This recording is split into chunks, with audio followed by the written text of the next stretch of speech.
자, 여러분들 반갑습니다. 이번 이야기는 시청자 킹덕구님께서 시들무에 참여를 해주셨습니다. 오늘 킹덕구님이 들고 오신 이야기 바로 만나보도록 할게요. 네, 여보세요. 킹덕구님.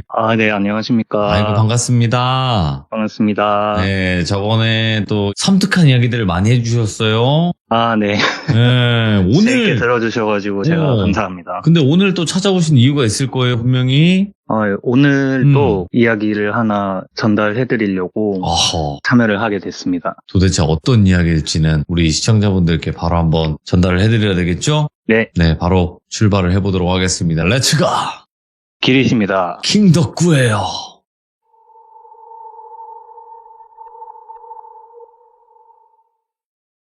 오늘 해드릴 이야기는 제가 학창시절에 있었던 이야기를 좀 준비를 했는데요. 제가 고등학교 1학년 때 있었던 이야기고요.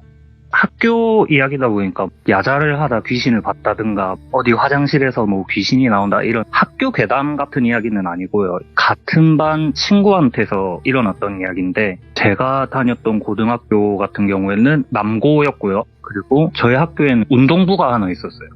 정말 그 엘리트 선수들 키우는 그런 운동부가 하나 있었는데 종목은 제가 그냥 말씀 안 드릴게요. 보통 학교에서 운동부 학생들을 보면은 저희가 막 영화나 드라마나 이런 데서 보면은 애들 운동하고 이러니까 덩치도 크고 힘도 세고 이러니까 과격하고 야 여기 통이 누구야 이러면서 막 쌈박질하고 다니고 그럴 것 같은데 전혀 그렇지 않고 다 순박하고 착한 친구들이 많거든요. 대부분 화만 다 안 그렇대요. 나면. 네, 그쵸. 건들지만 않으면 건들면 안 돼. 운동하는 누구보다 친구들. 든든하고 착한 친구들인데 네네네. 근데 저희 반에 있었던 친구는 조금 달랐어요. 그 친구가 덩치도 크고 힘도 세고 이러다 보니까 반 친구들을 좀 괴롭히는 그런 친구였거든요. 제가 그 친구를 그냥 석대라고 얘기할게요. 그 엄석대하고 정말 똑같은 그런 캐릭터거든요. 엄석대네. 그래서 그 석대라는 친구는 초등학교, 중학교 때부터 계속 정말 엘리트 코스만 밟아오고 대회 같은 데서도 우승 막 많이 하고 이렇게 정말 촉망받는 그런 유망주였거든요. 근데 그 친구가 대외적으로 이렇게 보여지는 이미지는 그렇게 정말 잘 나가는 유망주인데 네. 행실이 그렇지가 않았던 거죠. 힘세고 이러니까 반 친구들 괴롭히고 아이고. 중학교 때부터 동네에서 유명했거든요. 돈 뺏고 다니고 뭐 이런 걸로 되게 유명했는데 저랑 같은 학교 같은 반이 된 거예요. 근데 그 친구가 유독 저희 반에서 좀 많이 심하게 지독하게 괴롭혔던 친구가 있는데 그 친구를 제가 그냥 똘비라고 할게요. 똘비를 정말 지독하게 많이 괴롭혔는데 뭐 돈 뺏고 뭐 빵 사와라 이런 거는 정말 당연하고 교복에 침을 뱉는다든지 머리에 뭐 껌을 붙인다든지 이런 것부터 해서 그리고 언어적인 그런 폭언이 진짜 심했어요. 어느 정도였냐면은 진짜 제가 아직도 기억이 날 정도로 아직도 저도 살면서 그런 말을 들어본 적이 없을 정도로 정말 모욕적인 그런 말들을 많이 했거든요. 예를 들어서 똘비라는 친구가 할머니하고 둘이 사는 친구였어요. 아버지는 뭐 계신지 안 계신지 모르겠는데 어머니는 타지에서 일하시느라 할머니하고 둘이 사는 그런 친구였는데 그 똘비한테 가가지고 야, 네 할머니 돌아가시면은 집에서 야동 같은 거 막 편하게 볼 수 있겠다. 완전 개꿀이네. 뭐 이런 식으로 놀린다든지. 야, 내가 어제 뭐 길에서 폐지 줍는 할머니한테 가가지고 10,000원짜리 한 장 주면서 담배 좀 사다 달라 캐니까 처음엔 뭐 안 사준다 하더니만은 잔돈 다 가져가라 하니까 헐레벌떡 가가지고 사오더라. 니하고 좀 닮은 것 같은데 그거 너희 집 할 맛이지? 막 이런 식으로 놀렸거든요. 진짜 심하게 폭언을 많이 했어요, 그 친구가. 패드립이네, 이거. 네, 진짜 패드립이죠. 정말 매일같이 그렇게 괴롭히다가 하루는 똘비가 폭발을 한 거예요. 맨날 그러니까. 그때도 그 똘비 어머니가 타지에 가가지고 일을 하시니까 그 친구한테 가가지고 야, 막 너네 엄마 창원에 가가지고 일한다면서 창원에 가면은 빌딩이 하나가 통째로 그냥 유흥업소라던데 거기서 일하냐고. 아, 나중에 성인 되면 한번 가봐야겠다. 막 이런 식으로 또 놀린 거예요. 그러니까 똘비가 완전 폭발을 한 거예요. 야, 네가 뭔데 우리 가족 막 그런 식으로 이야기하냐고. 내가 왜 니한테 그런 소리를 들어야 되냐고 막 이렇게 화를 낸 거예요. 보통 그러면 야, 뭐 장난친 건데 뭐 이런 식으로 한다든지 할 법도 한데 그 자리에서 똘비의 뺨을 막 때리는 거예요. 그래가지고 다른 친구들이 막 깜짝 놀라가지고 달려붙어가지고 뜯어 말리고 막 이랬거든요. 마침 그때가 담임 선생님 수업 시간 전이어가지고 담임쌤이 교실에 딱 들어오더니만은 야, 너희들 뭐 하는 거야? 똘비, 석대, 너네 복도로 나와. 이러고 데리고 가시더라고요. 근데 저희가 이제 좀 걱정이 됐던 게 뭐냐면은 평소에 석대의 행실 때문에 저희가 석대를 되게 안 좋아했었는데 그것도 그건데 학교에서 석대를 너무 감싸고 돌아요. 오냐 오냐 하는 수준이 아니라 진짜 어화둥둥 키웠거든요. 그러니까 그 석대가 학교의 간판이다 이렇게 생각을 했는지 석대가 뭐 잘못을 해도 어떤 교칙에 의한 처벌을 내리지는 않고 오히려 그 피해자인 친구를 데려다가 야 석대도 앞날이 있는데 네가 이렇게 일 크게 만들면은 석대 앞날 막는 것밖에 더 되냐고 원래 남자애들이 그렇게 치고받고 싸우고 하면서 크는 거지 왜 이렇게 쪼르르 와가지고 또 일 크게 만들라 그러냐 막 이런 식으로 요새 말로 가스라이팅이라 그러잖아요 그런 거를 막 그런 식으로 항상 석대 편만 들어주고 그랬거든요. 그리고 저희가 그때도 야 저거 분명히 석대 젊은 남자생들이 혼내도 눈 하나 깜짝 안 하는 한데 나이 60 먹은 여자 선생님이 혼낸다고 저거 귓등으로나 듣겠냐고 분명히 또 똘비 탓할 거라고 그러게 저희가 걱정을 하고 있는데 한 5분 있다가 석대하고 똘비하고 교실 뒷문으로 이렇게 들어오고 담임쌤이 앞문으로 이렇게 딱 들어오시더니 저희한테 담임쌤이 하시는 말이 얘들아 석대가 어릴 적부터 운동만 해가지고 아들하고 이렇게 살갑게 지내는 법을 모르는 친구라 그렇다고 너희들이 좀 다가가가지고 석대하고 친하게 지내라고 그런 식으로 얘기를 하시는 거예요. 그러니까 저희는 또 어이가 없잖아요. 당하고 이러는 건 우린데 근데 그러더니 석대 똘비 너희 앞으로 나와 이러면서 앞으로 부르더라고요. 그 두 명을. 그러더니 야 남자끼리 원래 그렇게 치고받고 하면서 크는 거라고 남자답게 악수하고 딱 끝내 이러는 거예요. 그러니까 석대는 막 그렇지 하는 표정으로 씩 웃으면서 악수를 하는데 똘비는 진짜 완전 얼굴이 막 울그락불그락 해져가지고 막 진짜 화가 엄청난 그런 표정인 거예요. 똘비는. 그래서 둘이 막 억지로 악수를 하는데 제가 그때 똘비 얼굴을 뚫어져라 보면서 이렇게 학교에서 한 명도 보호를 해주는 사람이 없는 거 이렇게 생각하고 있었거든요. 근데 담임쌤이 그때 신나가지고 한술 더 뜨면서 야 진짜 니네 멋있다 니네 진짜 남자답다 야 남자답게 포옹 한번 해라 이러면서 포옹을 또 억지로 시키는 거예요. 그러니까 똘비가 그때까지는 되게 울그락불그락한 그런 얼굴이었는데 포옹을 하니까 표정이 되게 차갑게 싹 굳는 거예요. 그러더니 아휴 이러면서 보고 있는데 갑자기 똘비가 그 호주머니에서 샤프 있잖아요. 샤프를 꺼내더니 석대 옆구리에다가 팍 찍는 거예요. 그래서 사람들 다 깜짝 놀라가지고 하고 있는데 석대도 하고 원래는 보통 옆구리에 샤프가 꽂히면 꼬꾸라져야 될 거 아니에요. 하더니만은 그 상태에서 샤프를 그냥 뽁 뽑아가지고 던져버리고 그냥 똘비를 그 자리에서 두드려 패더라고요. 그래서 학생들하고 다 달려나와가지고 뜯어 말리고 남자쌤들 불러와가지고 진짜 2명이서 달려들어가지고 남자쌤들이 석대를 겨우 뜯어 말리고 그리고 야 석대 똘비 너네 저기 교무실 가 있어 이렇게 해서 2명을 교무실로 보낸 거예요. 그게 저희가 똘비를 마지막으로 본 모습이었어요. 그 뒤로 뭐 전학을 간 건지 자퇴를 한 건지 뭐 그거는 어떻게 돼서 어디로 가서 뭐 어떻게 됐는지는 아무도 몰라요. 그 뒤로 똘비를 본 사람이 아무도 없거든요. 근데 석대는 아무 일도 없었다는 듯이 그냥 아무런 처벌도 안 받고 그냥 다음날도 평범하게 학교 나오고 그리고 그 다음 주로 넘어가가지고 저희가 그때 교실에서 수업을 막 이렇게 듣고 있는데 그때도 석대는 마지막 교시여가지고 훈련 다 끝나고 교실에 있었어요. 물론 엎드려 자고 있기는 했는데 그때도 담임 선생님 수업 시간이었거든요. 근데 한창 수업을 이렇게 듣고 있는데 갑자기 누가 앞문을 똑똑하고 벌컥 열고 들어오시더라고요. 보니까 약간 중년 여자분이세요. 한 50대 정도 돼 보이시는? 근데 되게 강렬한 그런 포스였거든요. 무슨 무대에서 공연하는 사람 마냥 화장 되게 진하게 하시고 머리도 왁스 같은 거 발라가지고 머리도 올백으로 쫙 넘기고 빨간 옷 입고 그러고 있는 여자분이 딱 들어오시는 거예요. 그래서 담임 선생님이 당황하셔가지고 누구십니까? 이를 물어보니까는 저 똘비 애미 되는 사람입니다 이러시는 거예요. 그래가지고 아이고 똘비 어머님 안 그래도 똘비 때문에 전화를 몇 번을 드렸는데 전화가 안 됐다고 교무실 가가지고 기다리고 계시면은 제가 금방 수업 끝나고 갈게요 이러셨거든요 담임 선생님이. 근데 들은 채도 안 하고 그냥 그 맨 앞자리에 앉아있는 친구한테 여기 석대가 누구? 이렇게 물어보시는 거예요. 그 친구가 저 맨 뒤에 엎드려 자고 있는 아가 석대입니다 이렇게 알려드렸어요. 그러니까 그 석대 있는 쪽으로 저벅저벅 걸어가시더라고요.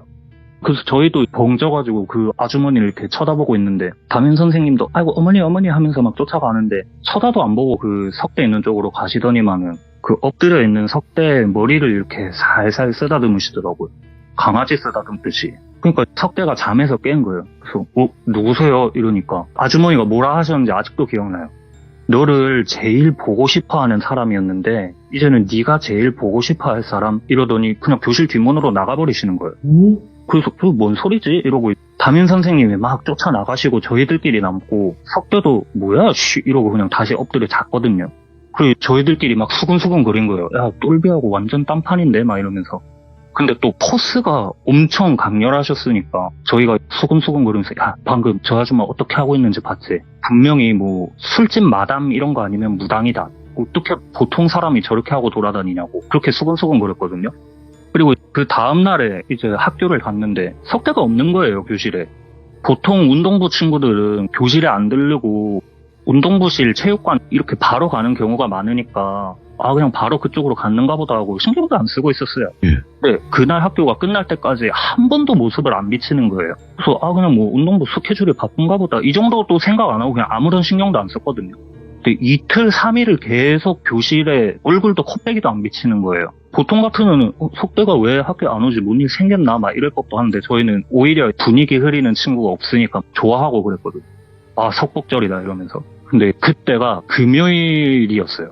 그 친구가 한 사나흘을 학교를 안 나오고 제가 금요일에 옆반에 친구가 있어가지고 그 친구하고 가가지고 얘기를 하고 있는데 그 반에도 운동부 친구가 한 명 있었거든요. 운동부 학생이. 그 친구가 저한테 오더니 야, 니 8반이제? 이러길래 맞다 이러니까 야, 석대 임마 와 요새 학교 안 나오노? 이렇게 물어보는 거예요. 석대 바로 운동부 가가지고 지금 운동부실에서 사는 거 아니었냐고 이렇게 제가 물어봤어요. 그때 아니라고 운동부도 지금 며칠째 안 나오고 연락도 안 받는다고 그러는 거예요. 그러길래 그래 근데 나도 사실 석대하고 그래 친한 사이가 아니어가지고 뭐 때문에 학교 안 나오고 있는지 나도 모르겠다 이러니까 그래 알았다 그냥 그러더라고요. 그리고 저희는 금요일에 점심 먹고 나면은 5, 6, 7교시가 동아리였어요. 동아리 시간이라서 동아리 교실로 딱 갔는데 저희 동아리에 누가 있었냐면은 석대에는 한 살 많은 친형이 있어요. 그 친형이 저하고 같은 동아리였어요. 제가 그 형은 석대 형이니까 그냥 석준이 형이라고 할게요. 석준이 형하고 같은 동아리여가지고 딱 갔는데 석준이 형이 있으니까 제가 그냥 무슨 오지랖인지 모르겠는데 석준이 형 저 석대하고 같은 반 친구인데 석대 왜 요새 학교 안 나옵니까? 무슨 일 있습니까? 이렇게 물어봤어요. 또 그 형이 네 석대하고 같은 반 친구구나. 여기서 얘기하긴 그러니까 쉬는 시간에 저 나가가지고 얘기하자 이러시길래 예 알겠습니다 이러고 쉬는 시간에 그 석준이 형하고 얘기를 했어요. 근데 석준이 형이 진짜 안 좋은 표정으로 며칠 전에 아침에 아침밥을 식탁에서 먹고 있는데 원래 석대는 운동부다 보니까 석준이 형보다 일찍 일어나가지고 밥도 일찍 먹고 학교도 일찍 가는데 그날은 석준이 형이 밥을 다 먹을 때까지 석대가 방에서 안 나오더래요. 예. 그래서 어머님이 깨우러 가신 거예요. 석대야 니 아직도 안 일어났나 이러면서. 근데 방에 가니까 아이고 석대야 니 와 일어나. 석대야 정신 차려봐라 막 이러는 소리가 들린 거예요. 그래서 석준이 형하고 아버님하고 놀라가지고 막 뛰어갔는데 애가 침대에 누워가지고 눈은 뜨고 있는데 눈이 막 진짜 한숨도 못 잔 사람처럼 퀭한 눈으로 있는데 콧물이랑 침을 막 질질 흘리면서 몸을 막 덜덜 떨고 있더래요. 그래가지고 석대야 니 와 이러노 막 이러면서 이거 뭐 응급실에 가야 되는 거 아닌가 이러고 있는데 그 석대가 갑자기 벌떡 일어나더니 되게 엉거주춤한 신생아들 걷는 그런 자세로 한두 걸음 걸어가더니 풀썩 쓰러지고 또 한두 걸음 걸어가더니 풀썩 쓰러지고 그러더래요. 그래서 이거 뭔가 지금 석대가 어디가 아프구나 싶어가지고 바로 응급실로 데리고 갔는데 응급실에서도 사실 뭐 해줄 수 있는 게 없잖아요. 외상을 입었다든지 그런 게 아니니까. 그래서 여기 큰 병원이니까 뭐 검사를 받아보라 그랬대요. 그래서 검사랑 검사는 병원에서 다 받은 거예요. 뇌부터 해가지고 뭐 다 받았는데 병원에서는 뭐 진짜 영문을 모르겠다 그랬대요. 모든 게 다 정상인데. 그래가지고 뭐 어떡하지 하고 있는데 병원에서도 만약에 보호자님이 입원 치료를 원하시면 할 수는 있는데 예. 지금 이게 원인을 모르니까 계속 같은 검사만 반복하고 병원에서도 해줄 수 있는 치료가 뭐 한계가 있다 뭐 이런 식으로 얘기를 했나 봐요. 그러니까 어떡하지 하고 발만 동동 구르고 있는데 의사 선생님이 그럼 마지막으로 정신의학과를 한번 가보시는 게 어떻겠냐고. 왜냐면 애가 스트레스를 너무 많이 받거나 갑자기 뭐 트라우마가 세게 오거나 그러면은 애가 쇼크가 올 수 있다고 이렇게. 그래서 정신의학과를 한번 가보시는 게 어떻겠냐 이랬대요. 근데 정신의학과를 가니까 오늘은 검사가 안 되고 내일 오전에 비는 시간이 있어가지고 내일 오전에 오라 그랬대요. 그래서 할 수 없이 뭐 아무런 소득도 없이 그냥 석대를 데리고 다시 집으로 간 거예요, 부모님이. 집에 가가지고 석대 침대에 눕혀놓고 계속 땀 닦아주고 침 닦아주고 팔다리 주물러주고 이러면서 병간호를 하고 있는데 석준이 형이 그때 학교를 마치고 온 거예요. 그래서 병원에서 있었던 일도 다 얘기를 해주고 그래서 내일 정신의학과를 한번 가보기로 했다 이러니까 알겠습니다. 일단 어머니 아버지 뭐 오늘 많이 놀라셨을 텐데 방에 좀 들어가서 쉬시라고 제가 석대 돌보겠다고. 그래서 석대네 형이 석대를 돌보고 있었는데 석대가 그냥 하면서 그냥 침대에만 가만 누워있던 애가 갑자기 그 상체를 벌떡 일으키더니 똘비가 샤프로 찌른 데 있죠, 옆구리. 거기를 막 팍팍팍팍 미친듯이 팍팍팍팍 긁더래요. 근데 우리가 보통 옆구리나 등 이쪽이 간지러우면은 팔을 뒤로 보내가지고 손으로 긁잖아요. 근데 석대는 발로 긁더래요, 그거를. 근데 들으시는 분도 엥? 싶으실 수 있는데 여러분들 집에서 들으시면서 한번 발을 자기 옆구리에 갖다 대려고 해보세요. 이게 사람이 절대 편하게 할 수 있는 자세가 아니거든요, 이게. 골반에 붙어있는 허벅지가 꺾여가지고 돌아가야 돼요, 그게 되려면. 근데 그 되게 기괴한 자세로 발로 옆구리를 막 팍팍팍팍 긁더라는 거예요. 보통 개들이 자기 몸 간지러울 때 그래 긁잖아요. 근데 그게 너무 기괴하고 무서우니까 야 석대야 니 와 이러는데 이러면서 막 말리는데 석준이 형이 석대한테 힘이 안 되니까 말리지를 못하고 그 다리 틈으로 몸을 억지로 비집고 들어가가지고 억지로 눌러가지고 못하게 막았대요. 그리고 그 티셔츠를 이렇게 걷어올려 보니까 그 옆구리 있는 데가 처음엔 멍인 줄 알았대요. 근데 시꺼멓게 돼가지고 멍처럼 초록빛으로 이렇게 돼 있는데 자세히 보니까 무슨 고기가 상한 것 마냥 골마 있더래요, 거기가.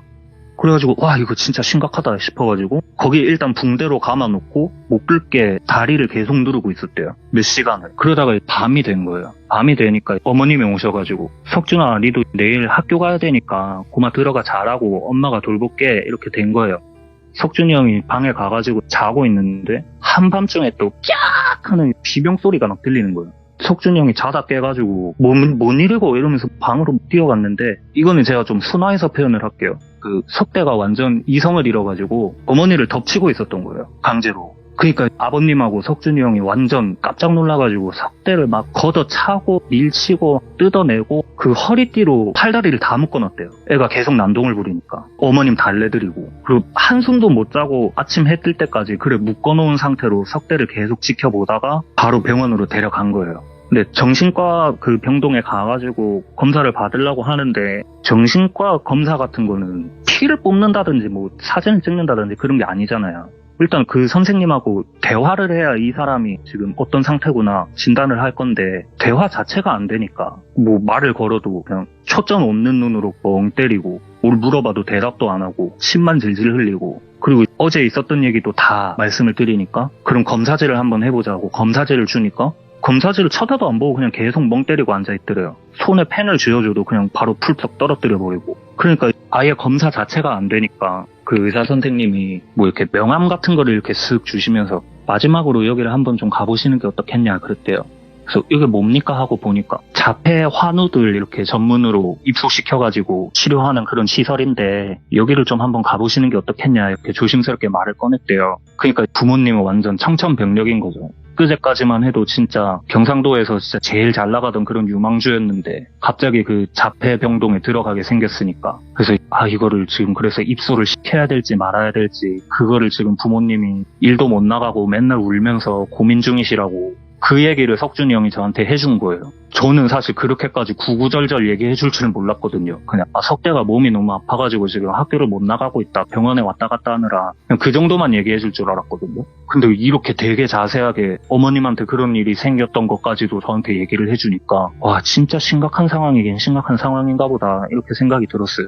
그래서 제가 석준이 형한테 사실 얼마 전에 똘비라고 석대가 되게 괴롭혔던 친구가 한 명 있는데 그 친구의 어머님이 오셔가지고 석대를 한번 보고 가셨다. 알고 계시냐 이러니까 알고 있대요. 그 담임 선생님이 이미 얘기를 해줘가지고 똘비 어머님이라는 분한테 비상 연락망 이런 거 있잖아요. 그러니까 이제 막 전화도 진짜 몇 날 며칠을 전화를 계속 걸었는데 전화도 안 받고 그 집 주소도 어떻게 담임쌤한테 받아가지고 집 주소도 찾아갔는데 이미 이사를 갔는지 집도 빈집이었대요. 그냥 똘비 집도. 그래가지고 지금 그 똘비 어머님이 뭔진 모르겠지만 일단 똘비 어머님을 너무 만나보고 싶은데 똘비 어머님하고 연락이 안 닿아가지고 우리 부모님도 지금 미칠라 그런다고 그런 상황이라고 그냥 얘기를 하시길래 일단은 알겠습니다. 석대 뭐 빨리 나왔으면 좋겠네. 그러고 말았어요. 그리고 시간이 좀 지나가지고 거의 여름방학 끝났을 때쯤일 거예요. 지금까지 해드린 얘기는 1학기에 있었던 일인데 시간이 계속 지나고 여름방학 지나고 2학기 시작될 때 제가 학교에 딱 나갔는데 석대가 교실에 있는 거예요. 근데 저는 석대하고 그래 친한 사이는 아니기는 한데 앞에 얘기들을 다 들었으니까 뭔가 저도 모르게 가가지고 석대야 니 오랜만에 나왔네. 니 뭐 어디 아프다는 데는 그거는 이제 걔 안 나 이렇게 물어봤어요. 근데 석대가 그때 자세히 보니까 애가 진짜 키도 그때 당시에 막 키 190 그러고 몸무게도 100kg 가까이 나가던 그런 정말 건장한 친구였는데 애가 반쪽이 되다 못해 진짜 홀쭉해져서 왔더라고요. 눈도 되게 퀭해가지고 다크서클이 진짜 막 볼까지 내려올 정도로 진짜 퀭한 눈으로 제가 걔한 나이를 물어보니까 그냥 되게 영혼 없는 목소리로 괜찮아? 그냥 그러고 말더라고요. 눈도 저를 안 쳐다보고 그냥 허공 쳐다보고 괜찮아? 이러길래 그래 알았다 쉬어라 그냥 그러고 자리로 갔어요. 그리고 수업을 막 듣고 있는데 갑자기 뒤에서 기침 소리가 막 콜록콜록콜록 이렇게 기침 소리가 나는 거예요. 한두 번은 그냥 그래 수업 중에 기침할 수 있지 이러는데 기침을 진짜 거의 한 1분 동안 안 멈추고 하니까 수업하시던 선생님이 열이 받으셔가지고 야 누가 수업 시간에 기침을 이래 하노? 복도에 나가서 하든가 양호실에 다녀오든가 해야지. 그래서 화가 나셨는데 그때도 기침이 안 멈추고 계속 콜록콜록콜록 막 거리는 거예요. 근데 그게 석대가 내는 소리인 거예요. 그래서 다들 석대 쪽으로 이렇게 쳐다보고 있는데 그 수업하시던 선생님이 그 석대 쪽으로 가가지고 야 석대 아니 개한나니 뭐 양호실 안 가봐도 되겠나 이러는데 우리가 기침을 진짜 심하게 하면은 숨 넘어가가지고 헛구역질처럼 막 이렇게 나오잖아요. 그렇게 막 하더니 하고 토를 하는데 보통 우리가 지저분한 얘기지만 토를 하면 색깔이 어떻습니까? 우리가 먹은 음식물 색깔이 나오잖아요. 근데 먹물처럼 새까만 토를 하는 거예요. 먹물처럼 새까만 토를 하더니만은 그때 다들 깜짝 놀라가지고 선생님이 석대 어깨에 손을 이렇게 딱 올리면서 야 석대 아니 개안나 하고 어깨에 손을 딱 대는 순간 석대가 진짜 바닥에 무슨 석고 대제하는 사람처럼 바닥에 납작 엎드리더니만은 죄송합니다 잘못했어요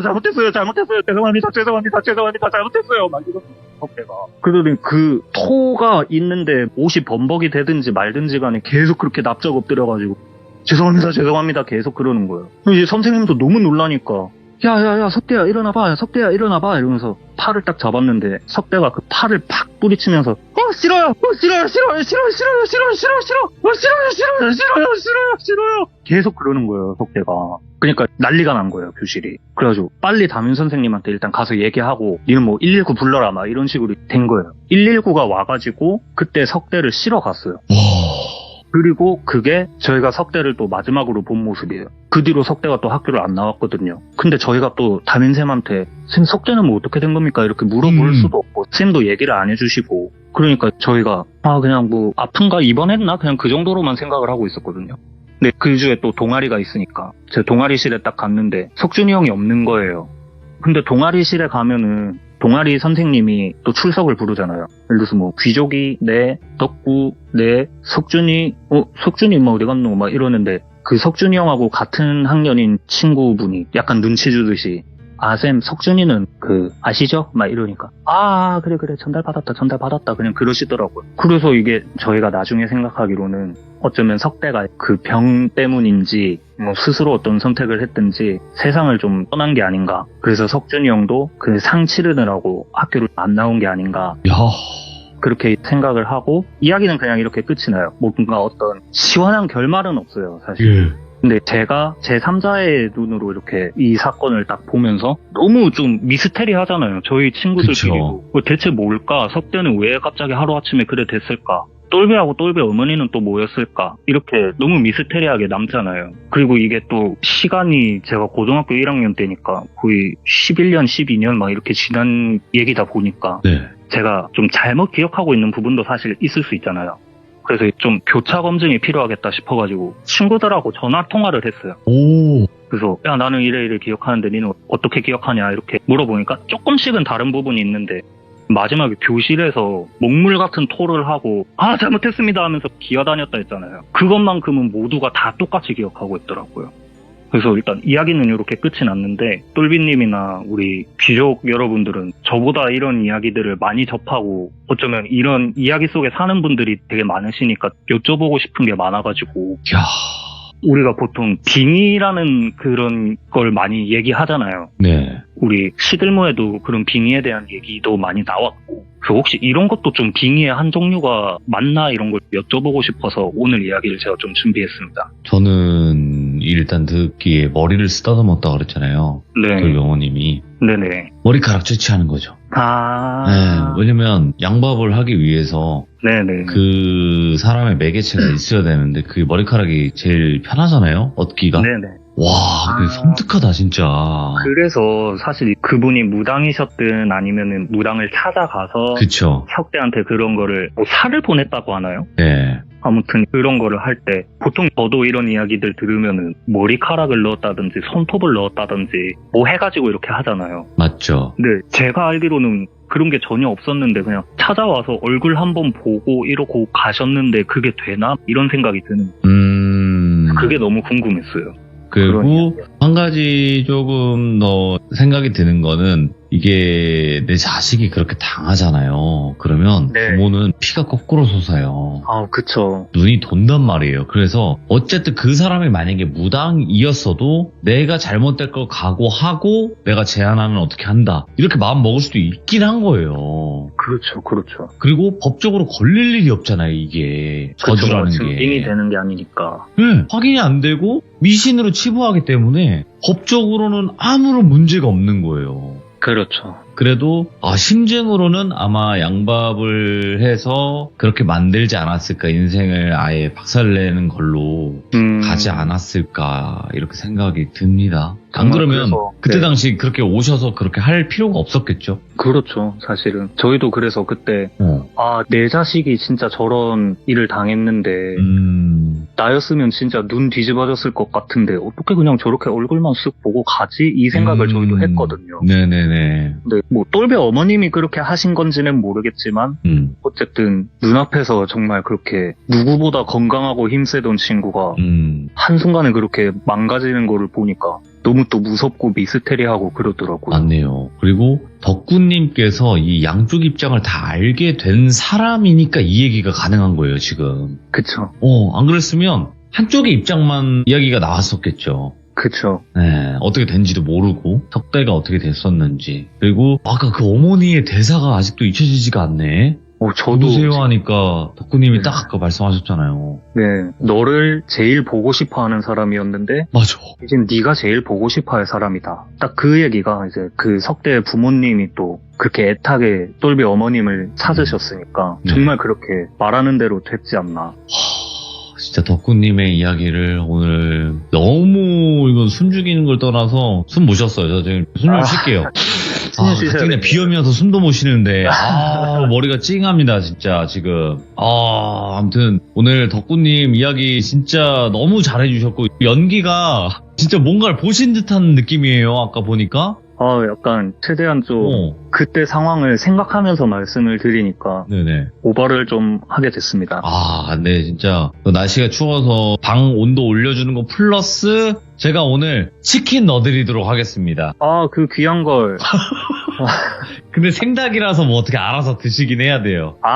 예, 생닭입니다, 일단. 어떻게 잘 해보겠습니다. 네, 손질은 되어 있는데요. 익히지가 않은 거라서. 그거는 알아서 뭐, 불을 지펴서 이렇게 구워 드시든, 이렇게 하시면 될 것 같습니다. 수감될 맛 나네요. 덕구님, 다음번에 치킨 맛있게 드시고 찾아오시길 바라겠습니다. 네, 감사합니다, 여러분들. 네. 새해 복 많이 받으시고 건강하세요. 새해 복 많이 받으세요. 네, 감사합니다. 자, 이번 이야기는 시청자 킹덕구님께서 찾아와 주셨습니다. 덕구님의 이야기 항상 너무 섬뜩하죠. 그래서 오늘 덕구님의 이야기는 어떤 이야기일지 같이 한번 들어보도록 할게요. 네, 여보세요. 덕구님. 네, 안녕하십니까. 네, 어김없이 또 찾아왔습니다. 반갑습니다. 자주 뵈면 좋아요, 이렇게. 그쵸. 네, 좋습니다. 오늘 덕구님께서 시델무에 또 방문을 해주셨지만 오늘 이야기는 어떤 이야기일지 주제가 있을까요? 주제는 오늘은 좀 가족에 대한 이야기가 될 것 같아요. 근데 제 가족은 아니고. 다른 가족. 네네네. 알겠습니다. 그러면 어떤 이야기일지는 들어봐야 알 것 같으니까 바로 출발을 해보도록 하겠습니다. 렛츠고! 길이십니다. 킹덕구예요.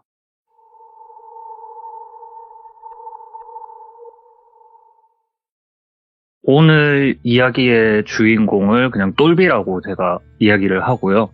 똘비는 저하고 중학교, 고등학교 같이 나온 그런 친구고 아직까지도 연락하고 얼굴 보고 지내는 그런 가까운 친구인데 이 똘비라는 친구의 집안에 대해서 좀 이야기를 드리면은 뭐라고 표현해야 될지 모르겠는데 본인들 말로는 되게 유서 깊은 집안이다 이렇게 말을 하시는데 되게 유교 사상 이런 게 강하다고 표현을 해야 되나? 그런 집이거든요. 남아선호 사상 이런 것도 좀 심하고 제사 같은 것도 진짜 1년에 막 몇 번씩 지내고 거의 2달, 3달 이렇게 한 번씩 지내는 것 같거든요. 그래서 되게 그런 집안이고 똘비라는 친구는 부모님하고 여동생하고 이렇게 4인 식구고 장남이고요. 이 똘비라는 친구의 아버님도 장손이세요, 그냥. 그러다 보니까 똘비도 자연스럽게 그 집의 장손인 건데, 이 집안이 제가 제사를 굉장히 많이 지낸다고 말씀을 드렸잖아요.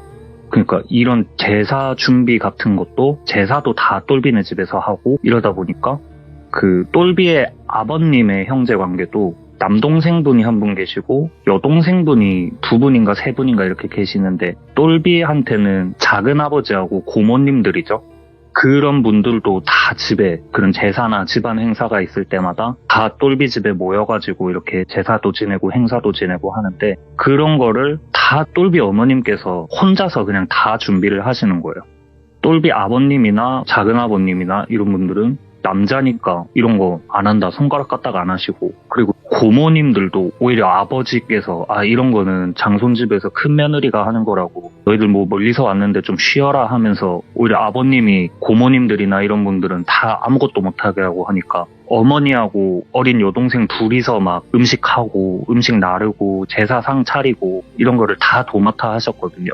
그러니까 이 똘비는 어릴 적부터 집에서 제사 지내고 이런 게 되게 스트레스였던 거예요. 그러다 보니까 되게 어렸을 때부터 이런 집안의 풍습이나 이런 거를 되게 마음에 안 들어하고 또 그런 걸로 스트레스를 되게 많이 받아 했으니까 나는 진짜 이 지긋지긋한 집구석 진짜 너무 지긋지긋해가지고 나는 나중에 무조건 상경해가지고 서울 갈 거라고 성공할 거라고 이런 말도 되게 많이 했었거든요, 똘비가. 그러다가 시간이 흘러가지고 저희가 수능을 딱 보고 나서 이 똘비가 수능을 되게 잘 본 거예요. 원래도 공부를 정말 열심히 하는 친구였는데 우리가 서성한이라고 하는 그 정도 레벨 대학에 갈 정도로 수능을 굉장히 잘 본 거예요. 그래서 부모님한테 가가지고 어머니 아버지 저 뭐 수능을 봤는데 이렇게 좀 잘 봐가지고 제가 원하는 대학교에 좀 이렇게 지원할 수 있을 것 같다 이렇게 말씀을 드리니까 어머니는 너무 좋아하셨대요. 아이고 막 우리 똘비 너무 고생 많았는데 진짜 너무 잘됐다. 똘비야 축하한다 이러면서 너무 어머니는 좋아하셨는데 아버지는 그냥 뭐 별 반응이 없으시더래요. 그냥 그러고. 그러니까, 원래 뭐 경상도 아저씨들 똑똑하니까 그냥 그런갑다 하고 별 생각 안 하고 있었는데, 그러고 얼마 안 있다가 또 제사를 지낼 때가 된 거예요, 집에서. 그러니까 친척분들도 다 모이셔가지고 집안이 또 시끌벅적해졌는데, 그때도 어머니 혼자서 그런 제사 음식이나 이런 것들을 다 준비를 하시니까, 또 여동생도 그 나이 차이가 좀 나는 여동생이라 나이도 어린데 엄마 돕는다고 접시 나르고 이러고 있으니까 똘비도 마음이 불편하잖아요. 그래가지고 어머니 제가 뭐 도와드릴 거 없습니까? 이러면서 막 어슬렁어슬렁 거리는데 작은아버지가 똘비를 붙잡더니만 야 남자가 장손이 어디 부엌에 들어가냐고 그런 거 하는 거 아니라고 여기 앉아가지고 뭐 술 한잔 받아라 니도 이제 성인인데 술은 뭐 어른한테 배워야 되는 기라 이러면서 술을 막 먹였대요. 되게 불편하게 그냥 되게 불편하다 이러고 있었는데 또 수능이 끝났을 때쯤이니까 그런 대학 얘기가 막 나온 거예요. 뭐 똘비 니 이번에 수능 본 거는 뭐 어떻게 됐노 이런 얘기가 나와서 똘비가 저 이번에 너무 다행히도 성적이 좀 나와가지고 서울에 어디 대학교 쓸 수 있을 것 같다 이런 말씀을 드리니까 보통은 그러면 아이고 뭐 똘비 너무 잘됐다 축하한다 뭐 우리 집에 뭐 인물 나왔네 뭐 이런 반응이 나와야 되잖아요. 근데 분위기가 되게 싸하더래요. 왜 그러시지? 이러고 있는데 작은아버지가 술을 한 잔 드시더니만 아니 똘비야 근데 네가 우리 집에 저 장손인데 네가 우리 이 지역을 떠나가지고 서울로 올라간다는 게 그게 말이 안 된다고 그러지 말고 요새 뭐 뉴스 보니까 서울대 나온 아들도 취직이 안 돼가지고 난리던데 그러지 말고 우리 지역에 여기 뭐 국립대 있다 해가 그쪽으로 가라고. 요새는 정부에서도 국립대, 지방대 이런 데에다가 투자를 많이 해가지고 오히려 비전이 좋다고 막 그런 얘기를 하더래요. 그러니까 똘비 입장에서는 사실 좀 어이가 없잖아요. 자기가 지금 성균관대, 서강대 막 골라가게 생겼는데 지방대를 가라 그러니까 그냥 그냥 고민 좀 해볼게요 막 이러는데 옆에서 아버지가 약간 쐐기 박듯이 야 네가 나중에 아버지 죽고 나면은 이 집 물려받아가지고 네가 제사 지내고 뭐 하고 다 해야 되는데 뭐 서울 같은 소리 하고 있냐고 내일 저 작은아버지가 말한 대학교에 원서 넣으라고 그렇게 말씀을 하셨대요, 아버지가. 그러니까 그때 똘비가 되게 기분이 나빠진 거예요. 아, 이 사람들은 자식의 어떤 성공이나 이런 것보다 진짜 자기네 집안 전통, 제사 이런 것밖에 관심이 없구나. 이런 생각이 들어가지고 기분이 되게 안 좋은 상태로 그날 자리를 파하고 잠자리에 들었어요. 근데 자고 있는데 누가 방에 들어와가지고 똘비야 자나 이러고 깨우더래요. 일어나 보니까 어머니인 거예요. 어머니 뭐 어쩐 일이십니까? 이러니까 어머니가 똘비 그 침대에 딱 걸터 앉으시더니 통장을 몇 개 이렇게 탁탁탁 꺼내시더래요. 이거는 니하고 니 여동생 똘순이 엄마가 뭐 학원 과외 이런 거 한 번도 못 붙여주고 공부시킨 게 너무 미안해가지고 나중에 너희들 가고 싶은 대학교 생기거나 하고 싶은 일 생겼다 하면은 그때 주려고 모아놨던 돈이라고 아빠 몰래 이 돈 가지고 서울 이 가고 싶은 대학교 가가지고 하고 싶은 공부하라고 그러시더래요. 이 돈이면은 뭐 등록금 내고 조그만한 자취방 하나 구할 수 있을 거라고. 그래서 똘비가 너무 감동받아가지고 그 자리에서 밤새 어머니하고 부둥켜 안고 운 거예요. 그리고 똘비가 자기가 원하던 대학에 가고 자취방 구하고 학교가 또 개강을 하니까 아르바이트도 하고 열심히 공부를 하면서 정신없이 지내다가 또 제사를 지내야 될 그 타이밍이 딱 온 거예요.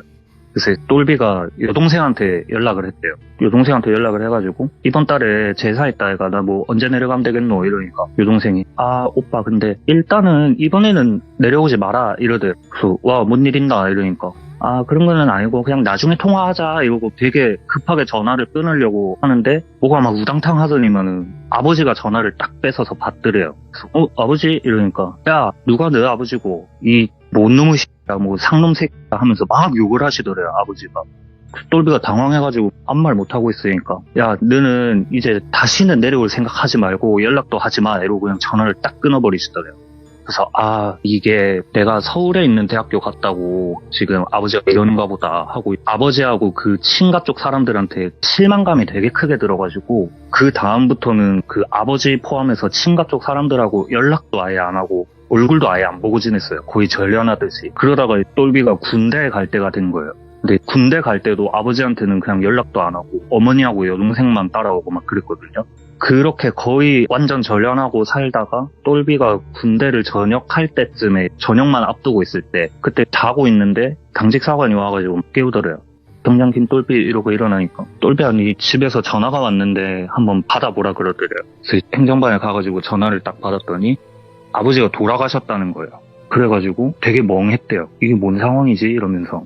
그래서 똘비가 아침 해 뜨자마자 그냥 바로 청원 휴가 받아가지고 내려온 거예요. 장례식장으로. 저하고 제 친구들도 그때 똘비 아버님 장례식장에 갔거든요. 이튿날에 갔는데 저희가 가니까 똘비가 있어가지고 저희가 뭐 절 올리고 밥 먹고 이러고 있다가 잠깐 짬이 생겨가지고 똘비하고 나가가지고 담배를 한 대 피우고 있는데 똘비가 그때까지는 되게 좀 무덤덤해 보였거든요. 되게 그냥 아무렇지 않아 보였는데 애가 그 자리에 있으니까 갑자기 막 눈물을 뚝뚝 흘리면서 우는 거예요. 끄끄거리면서.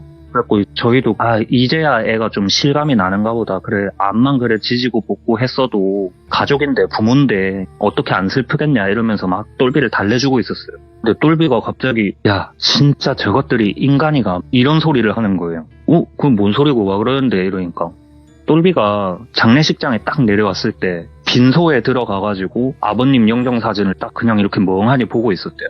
근데 작은아버지하고 고모들하고 친척분들이 딱 오시더니 똘비야 이리 와서 좀 앉아봐라 이러시더래요. 그래서 그때까지만 해도 어른들이니까 약간 똘비야 네가 이제 가장이니까 네가 정신 똑바로 차리고 엄마하고 여동생 네가 챙겨야 된다. 금전적인 거든 뭐든 필요한 거 있으면 연락해라. 그냥 이런 말씀을 좀 해주실 줄 알았는데 그냥 자리에 앉자마자 상복도 못 갈아입고 그냥 군복 입고 있는 애를 자리에 앉혀가지고 서류 뭉탱이를 막 탁탁탁 꺼내시더래요.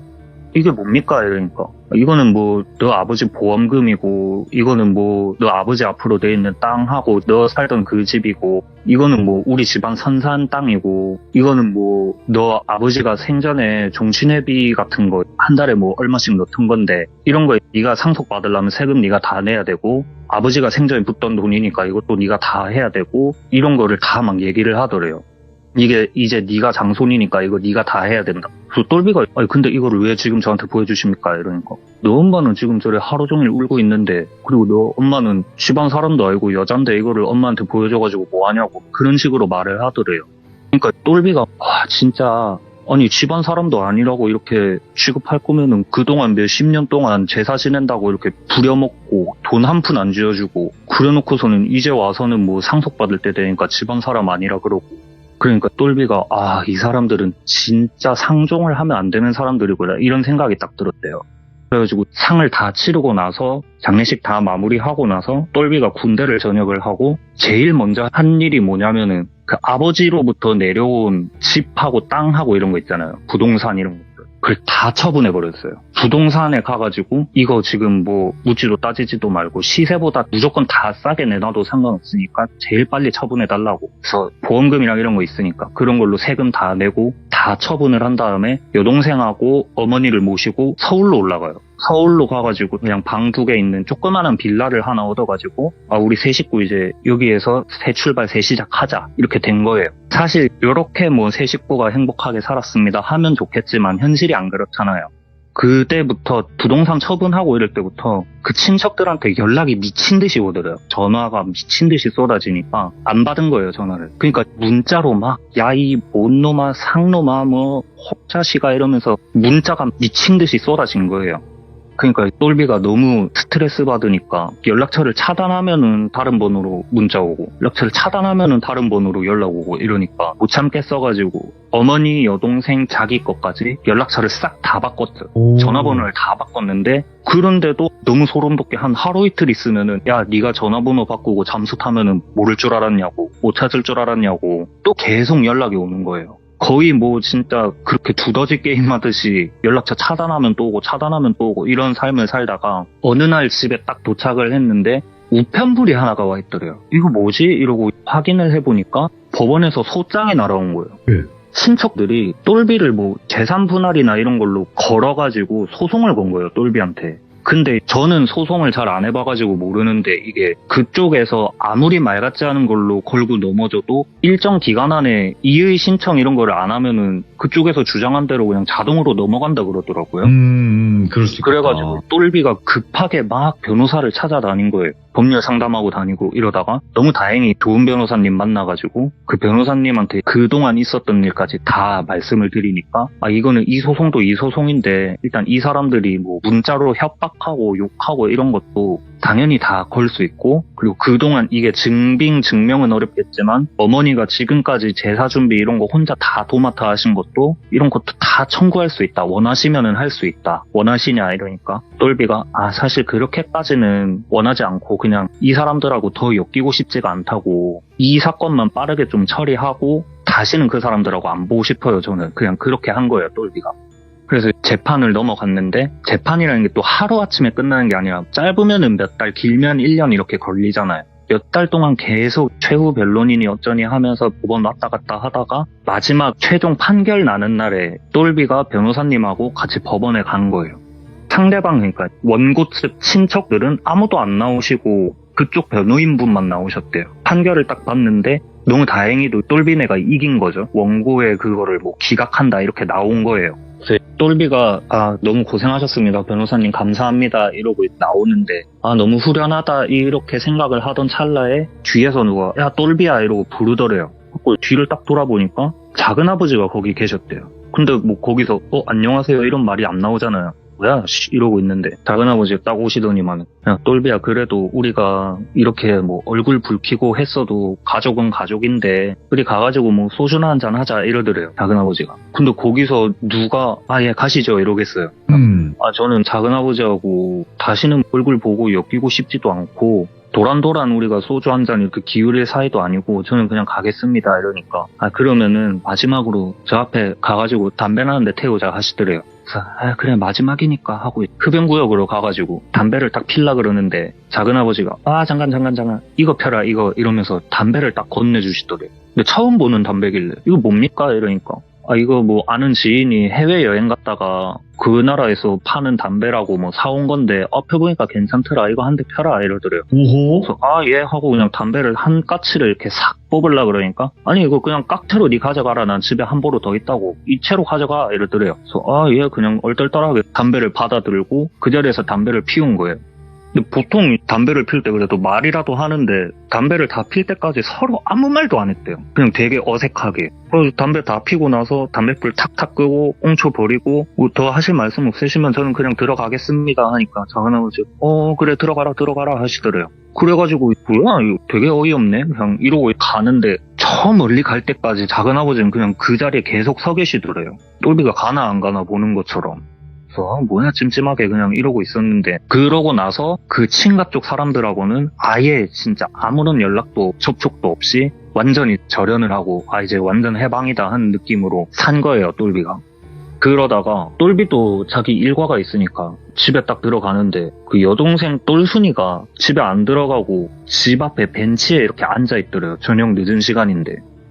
야 똘순아 니 안 들어가고 여기서 뭐하노 이러니까 오빠 나 지금 집에 들어가기 무서워가지고 못 들어가겠다 이러더래요 똘순이가. 그게 뭔 소린데 왜 무서운데 이러니까 집 앞에 이상한 사람이 서 있다 이러더래요 똘순이가.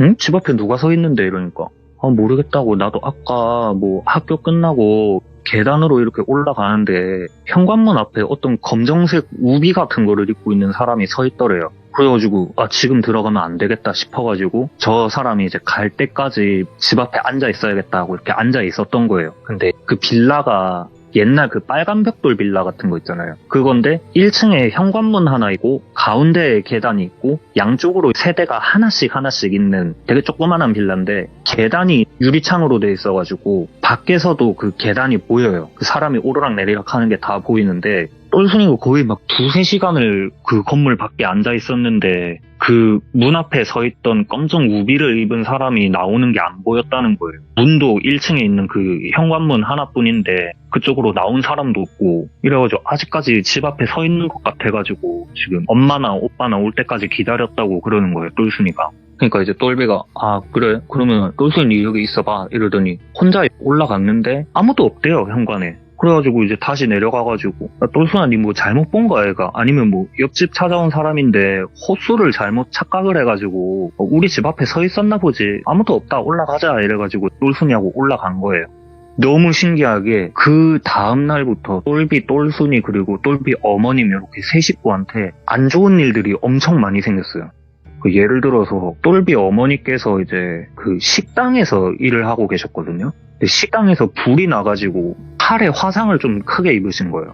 그리고 이제 똘순이도 뭐 학교에서 주변에 아무도 없었는데 그냥 혼자 계단 이렇게 내려가고 있었는데 누가 뒤에서 이렇게 미는 것처럼 계단에서 굴러가지고 다리에 깁스를 하고 그 똘비도 그때쯤에 이제 중고차를 하나 새로 샀는데 운전을 이렇게 해서 가다가 갑자기 핸들이 덜컹덜컹 하더니 안 움직이더래요. 뭐 락 걸린 것처럼. 그 핸들이 뭐 이거 왜 이러지 하면서 이제 핸들이 안 움직이는 상태로 한 1분 정도를 간 거예요. 운전할 때 1분이면은 진짜 먼 거리잖아요 그게. 자칫하면은 진짜 이거 큰 사고 나겠다 싶어가지고 일단 차를 세우고 견인을 해가지고 카센터에 가가지고 이거 핸들이 뭐가 좀 이상한 것 같다고 핸들이 지금 아예 안 움직인다고 이러니까 그 정비사분이 운전석에 딱 앉더니 핸들을 만졌는데 핸들이 너무 멀쩡하게 잘 돌아가는 거예요. 그래서 손님 이거 뭐 핸들 문제 없는데요 잘 돌아가는데요 이러니까 그럴 리가 없다고 지금 내가 이거 핸들이 안 움직여가지고 사고 날 것 같아가지고 견인해서 온 거라고 좀 꼼꼼히 좀 봐달라고 해가지고 거의 뭐 핸들을 뜯어내다시피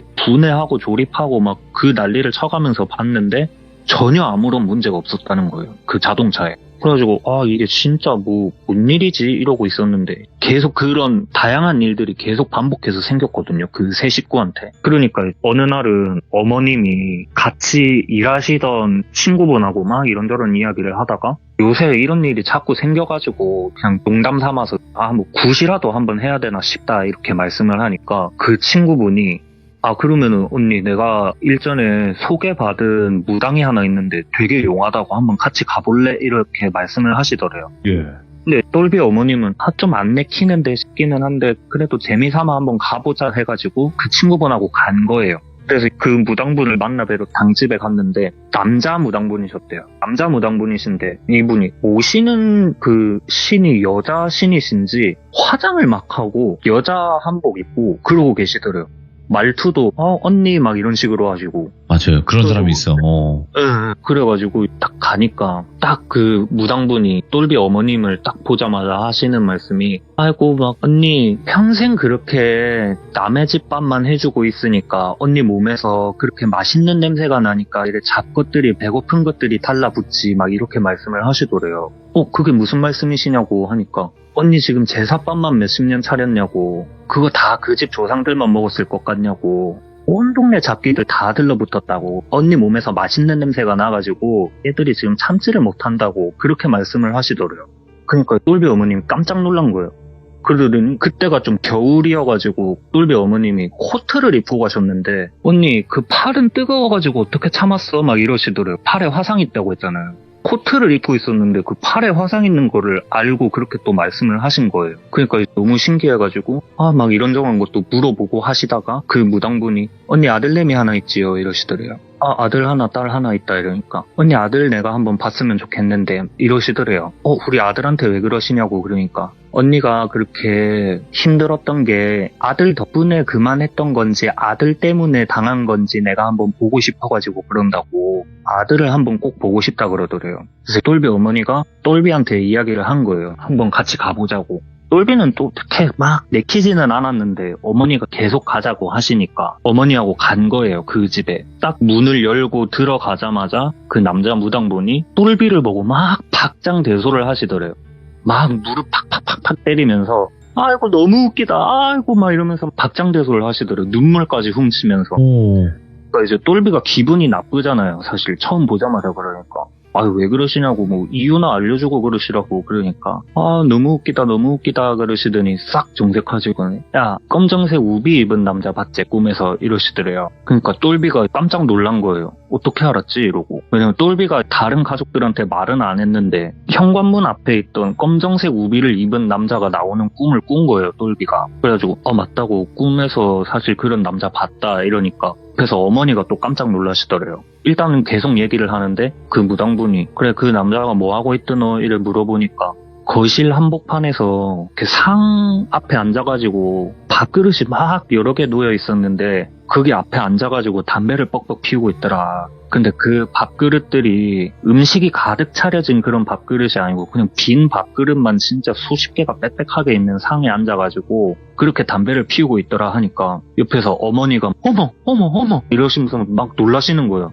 그러니까 그 무당분이 어머니를 딱 보시더니 언니도 똑같은 꿈 꿨지요 이러시더래요. 그러니까 어머니도 맞다고 자기도 똑같은 꿈 꿨다고 근데 괜히 뭐 부정탄다 이럴까봐 말을 안 했다고 자기가 개꿈 꿨다고 생각해가지고 그러더니 그 무당분이 똘비한테 여동생한테 전화 한번 해봐 이러시더래요. 그래서 여동생한테 전화를 한 거예요. 똘순이한테. 여동생이 오빠 이러고 받으니까 똘순이한테 똘순아 니 저때 현관문 앞에 검정색 우비 입은 남자 봤다고 했었지 이러니까 맞다고 그러니까 니 그 남자 나오는 꿈 꿨었나 이러니까 똘순이가 말을 안 하더래요. 대답해봐라 괜찮다 이러니까 사실은 그날 밤에 꿈을 꿨는데 그 검정 우비 입은 남자가 거실에 앉아가지고 상 이렇게 쫙 펼쳐놓고 빈 그릇 있는 상에 앉아가지고 담배를 막 뻑뻑 피고 있더라 이런 말을 하더래요 똘순이가.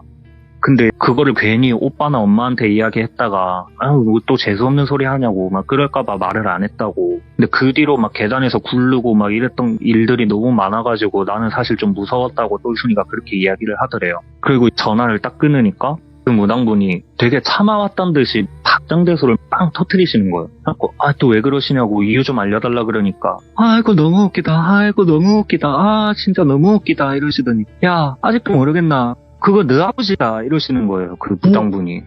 그래서 예? 저희 아버지라고요? 이러니까 내가 자기 자식 새끼들한테 붙은 이런 영가들은 내가 많이 봤는데 그마에 심통이 나가지고 달라붙어 있는 사람은 내가 처음 본다고 그렇게 말을 하시더래요. 왜 심통이 난 건지 그러면 어떻게 하면 좋겠냐 우리 아버지가 그러는 거면 어떻게 하면 좋겠냐 그러니까 뭐 어떻게 굿해야지 이러시더래요.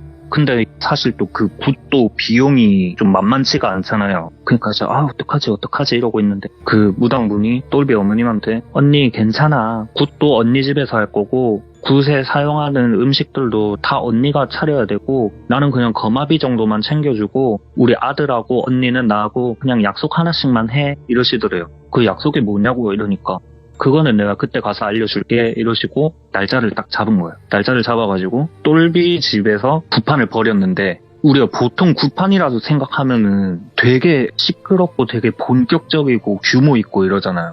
그렇다기보다는 그냥 그 무당분이 평상시에 똘비 어머님께서 제사상 차렸을 때처럼 그런 제사 음식들 그냥 쫙 깔아놓고 그리고 똘비한테 나가가지고 담배 한 갑 사오라고 그러더래요. 그래가지고 알겠습니다 하고 똘비가 나가서 담배를 한 갑 사온 거예요.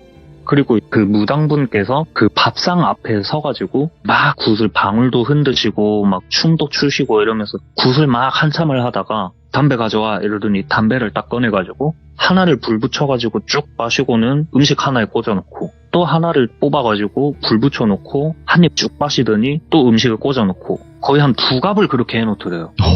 음식마다. 그러니까 계속 그렇게 하니까 방 안에 담배 연기가 가득할 거 아니에요. 근데 또 이 여동생은 그때 당시에 또 고등학생이니까 켈록켈록거리다가 담배 연기 너무 심하다 머리 아프다 이러면서 가가지고 창문을 딱 열라 그러는데 그 무당분이 갑자기 와다다 뛰어가가지고 창문 열지 마! 하고 소리를 막 지르시는 거예요. 똘순이한테. 그리고 똘순이가 잘못했어요 막 이렇게 된 거예요. 그래가지고 계속 그 굿을 계속 하시다가 그 담배가 타 들어가니까 그 담뱃재들이 다 꺼져가지고 음식에 막 떨어졌을 거 아니에요. 갑자기 그 무당분이 방울이며 뭐며 다 집어 던지고 그 음식을 막 개걸스럽게 드시더래요. 담뱃재가 막 범벅이 된 그런 음식들을 손으로 막 진짜 개걸스럽게 이렇게 먹고 있는데 그 똘비 어머님하고 똘비 여동생하고는 이거를 진짜 좀 실제로 내 눈으로 보니까 좀 무섭다 이러고 옆을 쳐다봤는데 똘비가 완전 눈이 흰자가 돼가지고 똘비도 달려들어가지고 그 음식을 막 집어 먹었대요. 이거는 어머님이 해주신 얘기거든요. 똘비가 달려들어가지고 무당하고 같이 그 음식을 막 허겁지겁 쥐워 먹더니 갑자기 화장실로 달려가가지고 우엑 하고 토를 또 한참을 했대요. 그러고 나서 그 무당분이 딱 일어나시더니 이제 됐어 하시고는 창문 딱 열고 환기 다 시키고 똘비가 완전 제정신이 아니니까 앉혀놓고 그러고 나서 한 1시간 정도 쉬었대요. 1시간 정도 쉬니까 똘비가 정신을 좀 차린 거예요. 그리고 그 무당분께서도 이제 다 끝났다. 너 아버지도 찾아올 일 없을 거고 친가 쪽 사람들하고도 다시는 뭐 없을 거다. 근데 이거는 내가 보니까 너 아버지 네 찾아온 게 아니고 이거는 누가 보냈는데 막 이렇게 말씀을 하시더래요. 그러니까 똘비가 누가 우리 아버지를 나한테 보냈다는 거지 하고 딱 생각을 해보니까 혹시 작은아버지가 그때 나한테 주셨던 그 담배가 뭐가 좀 있었나? 이런 생각이 드는 거예요. 아니면은 그때 작은아버지가 주신 담배를 피우고 꽁초를 버렸잖아요. 혹시 뭐 그 꽁초를 가져가가지고 양밥 같은 거를 했나? 막 이런 생각이 드는 거예요. 그래가지고 일단은 예, 너무 감사합니다 이러고 있는데 약속 하나씩 하자 그랬잖아요. 그 무당분이. 똘비한테는 담배 끊으라 그랬대요. 그래갖고 그거 왜 그러냐 그러니까 너 아버지가 누가 보내가지고 여기까지 찾아왔는데 너를 못 찾으셨다. 근데 네 숨냄새 맡고 네 찾아온 것 같다. 그러니까 담배 끊어라 이런 말씀을 하셨대요. 그리고 어머니한테는 언니는 그냥 교회 다녀 이러시더래요. 그래서 갑자기 교회는 왜 이러니까 언니한테 붙은 것들은 내가 굿이라고 하기에도 남사스러울 정도로 너무 잡것들이라서 언니 몸에서 맛있는 냄새만 빠지면은 그냥 언니는 알아서 그냥 잘 풀릴 거라고. 그냥 언니는 그냥 교회 다녀. 제사 같은 거 앞으로 다시는 지내지 말고 교회만 다녀 언니는 그냥 그러시더래요. 그렇게 하고 모든 일이 다 끝이 나고 그 뒤로 정말 그 세 식구가 하는 일이 다 잘 풀렸어요.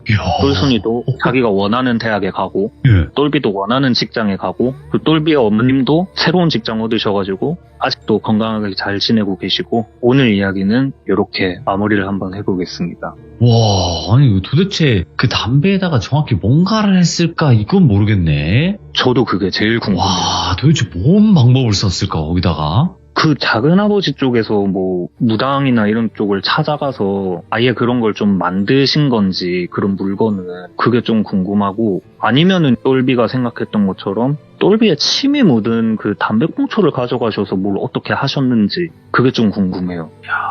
근데 처음에는 어떤 얘기일까 하면서 계속 들었잖아요, 저도. 네네. 그냥 일반적인 집안 싸움, 땅 싸움, 재산 싸움 이런 건가 보다 했더니 네. 이야, 역시 덕구님 아니겠습니까?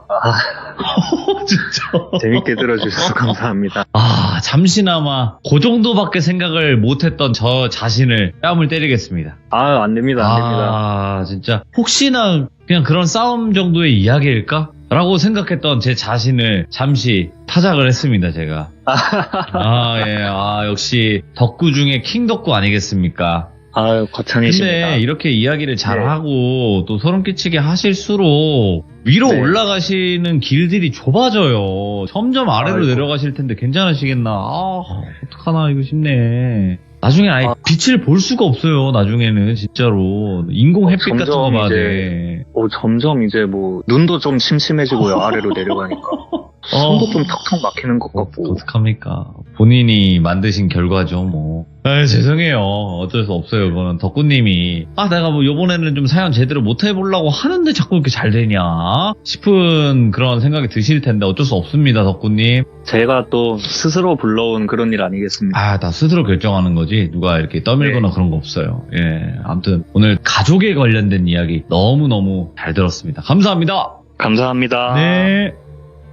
가족 이야기 중에서도 너무 또 레전드 이야기가 하나 나오지 않았나 싶습니다. 이거 보통 이야기가 아니네요. 이거 보니까. 지금 또 댓글에 또 무당 소개해달라고 그러시는데, 여러분들. 이야기 속에서의 무당이 했던 행동들, 그거는 그 상황, 그때 당시에 그 무당의 행동들만 생각하시고 들으시면 됩니다. 지금은 어떤 무당이 되었을지, 어떻게 변질되었을지, 아니면 어떻게 더 잘 되었을지, 이건 아무도 모르는 겁니다, 여러분들. 그러니까 그냥 이야기 속에 그 당시 상황에 따른 무당이라고 생각만 해주시면 좋을 것 같고, 오늘 덕구님의 이야기도 너무나 섬뜩하게 잘 들은 것 같습니다. 시청해주신 모든 분들 고맙습니다. 감사합니다.